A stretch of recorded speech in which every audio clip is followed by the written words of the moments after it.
சொல்லிடுறேன். சூரரை போற்று teaser for Pongal.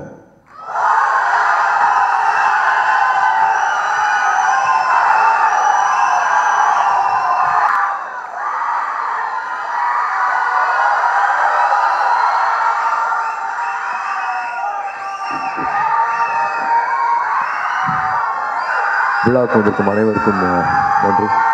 பத்திரிகை நண்பர்கள், புதிய நண்பர்கள், ஊடக நண்பர்கள், வந்திருக்கிற பெரியவர்கள், நண்பர்கள் அண்ட் என்னோட சகோதரர்கள்,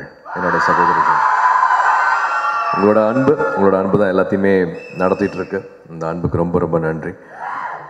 ஷோ டைம் ஆயிடுச்சு, ஸ்பீச் இருக்காதுன்னு சொன்னாங்க. சரி, திடீர்னு கூப்பிட்டாங்க. எல்லாரும் சொன்ன விஷயம்தான், இது வந்து ரொம்ப ரொம்ப நெருக்கமான ஒரு படம், நெருக்கமான ஒரு படைப்புன்னு தான் சொல்லுவேன்.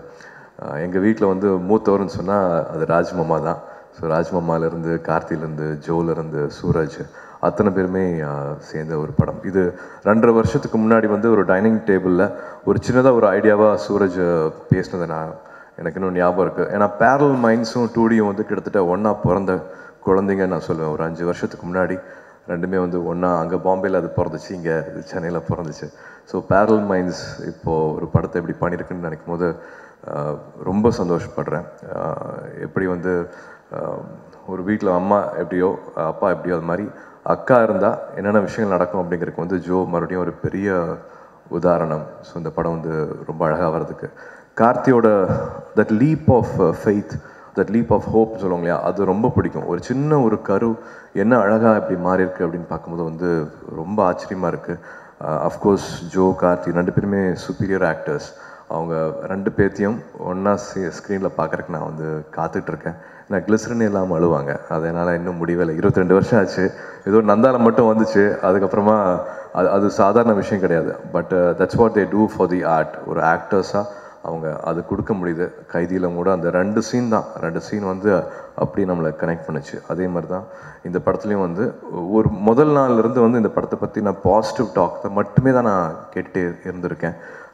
ஜீத்து சாரோட ஃபில்ம் வந்து எப்படி ஒரு பாகுபலி தான் வந்து இந்தியா ஃபுல்லாக பேசப்படணும்னு கிடையாது. ஒரு திருஷ்யம் வந்து 5 லாங்குவேஜில் எல்லா ஊர்லேயும் எல்லா இந்தியா ஃபுல்லாக போக முடியும் அப்படிங்கிறதுக்கு அந்த கண்டென்ட் தான் ரொம்ப முக்கியம்.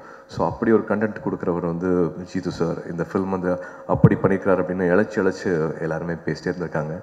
அண்ட் கோவிந்த் வசந்தா எப்படி நாங்கள் வந்து மீட் பண்ணோமோ அதே மாதிரி வந்து அந்த எனர்ஜி எனக்கு இன்னும் ஞாபகம் இருக்குது. உரியடி 2ல் வந்து ஒரு 12 மினிட்ஸ் வந்து டயலாக்கே இல்லாத ஒரு சைலண்ட் ஷாட்டு, அதுக்கு அவர் போட்டிருந்த அந்த சவுண்ட் வந்து அப்படி இப்போவும் கூஸ்பாம் மூமெண்ட். பொன்மகள் வந்தாலையும் வந்து ஒர்க் பண்ணிகிட்ருக்கோம். இந்த படத்துலையும் வந்து ஒரு டைரக்டர் வந்து we don't have words to thank a music டைரக்டர்னு சொல்கிறது வந்து ரொம்ப ரொம்ப பெரிய விஷயம். I think he is earned that love and respect from the entire team for the background music he has done. Wishing all success, happiness for this film to the entire team. Paul irundhu, Nikhila irundhu, Amol irundhu, Ilavarsa sir, the entire team wishing you all the best. And thank you Vivek and Ilavarsa sir and everybody for giving so much love for this family. இது எப்படி வந்து தம்பியோ அதே மாதிரி சூரஜ் வந்து எனக்கு ரொம்ப ரொம்ப முக்கியமான தம்பி. 24 வந்து 2Dக்கு வந்து ஒரு முக்கியமான ஒரு அடையாளமான ஒரு ஃபிலிமாக இருந்தது. ஒரு காசு போடுறது மட்டும் கிடையாது, ஒரு மைக்ரோ டீட்டெயில் பார்க்குற வந்து ஒரு ஆள், ஒரு ப்ரொடியூசராக வந்து அது சூரஜ். ஸோ சூரஜ்க்கு வந்து he truly deserves all the success in this film. அது என்னென்ன விஷயங்கள் வருதோ அது எல்லாமே வந்து அது சூரஜுக்கு முழுமையாக போய் சேரும். He completely deserves it. சூரஜோட வரவும் நல்வரவாக இருக்கட்டும், அழகான படங்கள் கொடுக்கட்டும், நிறைய பேருக்கு அழகான வாய்ப்புகள் அமையட்டும். இன்னைக்கு மழை பெஞ்சுருந்தா கூட வந்து இந்த களக்கட்டை வச்ச அத்தனை நல்ல உள்ளங்களுக்கும் ரொம்ப ரொம்ப நன்றி. சீக்கிரமாக நல்ல செய்தி சொல்கிறேன் நான். அண்ட் அதே மாதிரி கார்த்தியோட உறவுகளுக்கு, கார்த்தியோட தம்பிகளுக்கு எல்லாத்துக்குமே நான் மறுபடியும் கற்றுக்க வேண்டிய விஷயம், இந்த நிகழ்வில் இருந்து காலையில் 3 மணி 4 மணிக்கெல்லாம் வண்டி ஓட்ட வேண்டாம். எவ்வளோ அவசரம் வந்தாலும் நைட்டு 3 மணிக்கு 4 மணிக்கு நம்மளோட நினைவு இல்லாமல் சில விஷயங்கள்லாம் நடந்துருது, நம்ம கண்ட்ரோல் மீறி நடந்துருது. வாகனம் ஓட்டும் போது 3 மணி 4 மணிக்கு நம்ம வண்டி ஓட்ட வேண்டாம். தம்பிக்கு உங்களோட எல்லாத்தோட அன்பும் வேணும். நன்றி.